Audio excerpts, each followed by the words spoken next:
Good morning students. आज हम एक बहुत इंटरेस्टिंग प्रॉब्लम को डिस्कस करने वाले हैं। बोर्ड एग्ज़ाम्स में बहुत बार इस प्रॉब्लम को पूछा गया है।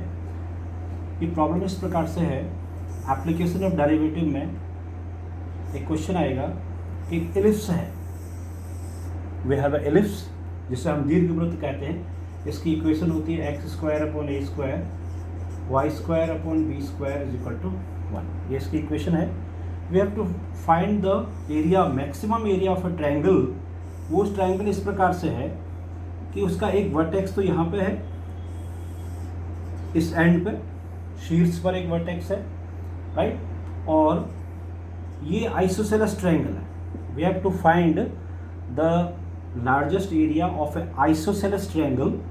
एक समद्विबाहु त्रिभुज का हमें ज़्यादा से ज़्यादा क्षेत्रफल ज्ञात करना है। ऐसा समद्विबाहु त्रिभुज पता करना है जिसका क्षेत्रफल ज़्यादा हो और एक शीर्ष यहाँ पर हो, ठीक है, जहाँ पर दीर्घवृत्त का शीर्ष है, और उसका एरिया मैक्सिमाइज करना है हमको, और हमें एप्लीकेशन ऑफ डेरिवेटिव का इस्तेमाल करना है। तो हम इसके लिए एक बहुत शॉर्ट तरीका आपको बता रहे हैं। वो तरीका ये होगा कि हम इसमें इसके पैरामीट्रिक इक्वेशन को इस्तेमाल करते हैं। हम जानते हैं इसी इक्वेशन को ऐसे लिख सकते हैं, x = a cos theta, y = b sin theta. हम ऐसे भी लिख सकते हैं। ये इक्वेशन पैरामीट्रिक इक्वेशन है। इसका इस्तेमाल करने से बहुत आसानी से हम इस क्वेश्चन को सॉल्व कर लेंगे। हालांकि हम डायरेक्ट इसका इस्तेमाल भी कर सकते हैं। यहाँ कोऑर्डिनेट x, y भी लिख सकते हैं और इनको भी लिख सकते हैं। I am writing this thing a cos theta b sin theta.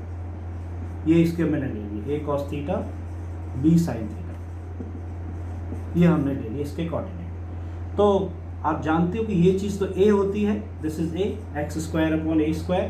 जो इसकी जो मेजर एक्सिस होती है वो 2a है, तो आधी एक्सिस इसकी a हो जाएगी, राइट। और यहाँ आप देख रहे हो जो y कोऑर्डिनेट है वो b sin थीटा, यानी ये चीज़ b sin थीटा है और ये भी b sin थीटा है। तो जो त्रिभुज है, जो ट्रायंगल है, इसका जो एरिया है वो निकालना अगर है तो एरिया का फॉर्मूला होगा हाफ ऑफ बेस। बेस इसका ये है b sin theta, b sin यानी 2b sin थीटा, ये इसका बेस हो गया, मल्टीप्लाइड बाई इसकी जो ये हाइट है। तो यहाँ से यहाँ तक का जो कोऑर्डिनेट है वो हमको दिया हुआ a cos थीटा, और इसमें a ऐड कर देंगे, तो यानी जो इसकी जो परपेंडिकुलर है वो a + a cos थीटा है। तो a इतना है और ये जो चीज़ है ये a cos थीटा है। तो a + a cos थीटा इसकी हाइट हो गई। तो त्रिभुज का एरिया निकालना था half of base into height, perpendicular. जो इसका बेस है वो हमने ये ले लिया है और ये इसका हमने परपेंडिकुलर ले लिया है। तो ये इसका हो गया 2b sin थीटा। ये जो यहाँ से यहाँ तक का जो टोटल चीज़ है ये 2b sin थीटा हो गया, और यहाँ से यहाँ तक के जो परपेंडिकुलर है वो a + a cos थीटा। ये हम बहुत शॉर्ट तरीका अपना रहे हैं। तो हमने लिखा b और यहाँ से a कॉमन ले लेंगे, ab, और sin थीटा आउटसाइड ब्रैकेट में आ जाएगा 1 + cos थीटा। ये एक फंक्शन आ गया a where theta is a variable.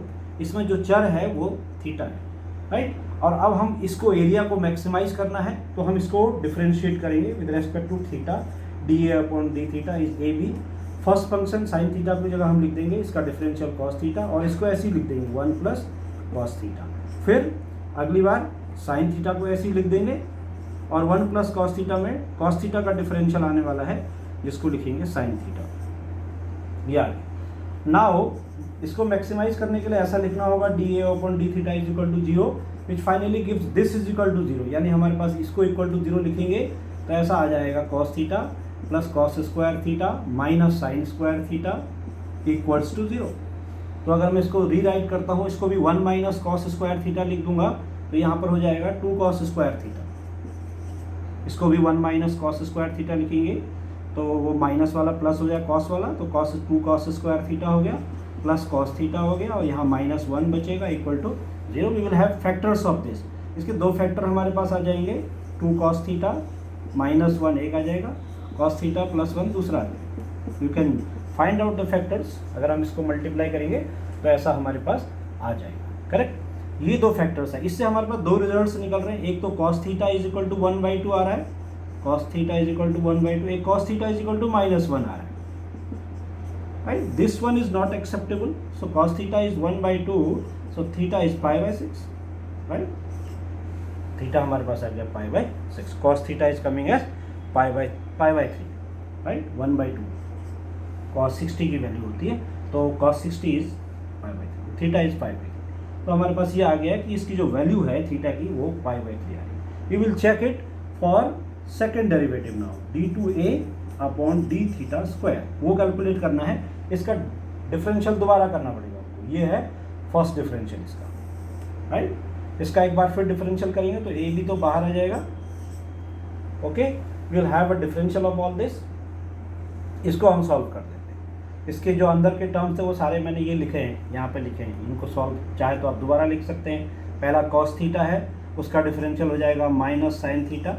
फिर कॉस स्क्वायर थीटा है दूसरा टर्म, कॉस स्क्वायर थीटा, जिसका डिफरेंशियल होगा पहले 2 कॉस थीटा, फिर हो जाएगा minus sine theta. All terms are coming negative. फिर माइनस साइन स्क्वायर थीटा का हो जाएगा minus 2 sine theta cos theta. All terms are negative, you see, so this quantity is less than 0। तो हमें ये पता लग गया कि इससे हम theta is equal to put करेंगे pi by 3, right. Theta is equal to pi by 3 put कर देंगे इसमें, तो this quantity will become less than 0. So second derivative is coming at less than 0 at theta is equal to pi by 3. तो second derivative आ गया है less than 0. First derivative 0 है, इसका मतलब function area will be a maximum.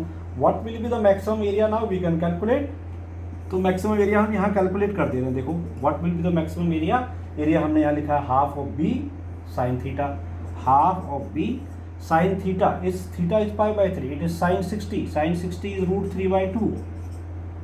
And a plus a cos theta, we can write a outside also, ab we can write here, ab sin theta, a b sin theta is root 3 by 2, right. We will not write this 2 now. ab, a and b are there. Sin theta is sin 60 degree, that is root 3 by 2, and 1 plus cos theta. Cos theta is cos pi by 3, यानी cos 60, इसकी value होती है 1 by 2। ये यहाँ से आ गया 3 by 2, तो answer हमारे पास आ रहा है 3 root 3 by 4 AB. This is the area, largest area of a isosceles triangle whose one vertex is at this end. Okay, जहाँ शीर्ष यहाँ पर होगा त्रिभुज का और ये isosceles triangle होगा, इसका एरिया मैक्सिमम, इतना मैक्सिमम एरिया होगा, right. This is a very important question. इस क्वेश्चन को हम ऐसे भी सॉल्व कर सकते हैं, यहाँ x, y लिख सकते हैं, तो ये टोटल 2y हो जाएगा और फिर ये x हो जाएगा और इसमें ऐड कर देंगे हम, राइट। ये a हो जाएगा, ये x हो जाएगा, a प्लस x हो जाएगा, तो we will get like this also. यहाँ 2y हो जाएगा और ये वाला a प्लस x हो जाएगा, राइट। ये फिर हम यहाँ से y की वैल्यू कैलकुलेट कर सकते हैं, इसको under root of it is b upon a under root, you will write this is 2 से 2 कट जाएगा, y की जगह b upon a under root of a square minus x square, and other is a plus x, this will be area. फिर इसका differentiate करेंगे, because square root आ रहा तो आपको सेकंड डेरिवेटिव करने में यू विल टेक टाइम, तो हम इसलिए इसको अवॉइड कर रहे हैं और एक शॉर्टकट मेथड आपको बता रहे हैं। This is very important one. The same question you can get in the exam like this. You will, एक बार बोर्ड एग्जाम में आ चुका है, एक स्क्वायर आपको या एक रेक्टेंगल निकालना होगा, इस रेक्टेंगल का एरिया मैक्सिमम करना होगा, जो कि एक इलिप्स के अंदर बनाया जा सकता है। The same question has come in the exam, तो आप इस क्वेश्चन को आप खुद करेंगे and tomorrow I will solve it if you have any problem, right. पहला हमने ट्रायंगल का किया और ये रेक्टेंगल का क्वेश्चन है। रेक्टेंगल आपने बनाना है मैक्सिमम एरिया का, और जिसमें इस इलिप्स के अंदर बनाना है उसका एरिया मैक्सिमम करना है। You have to find the area of that rectangle also. So these are very important questions. आप कुछ दूसरे बुक्स को भी देख सकते हैं जहाँ से क्वेश्चंस बोर्ड में पूछे जाते हैं, ठीक है। Thank you.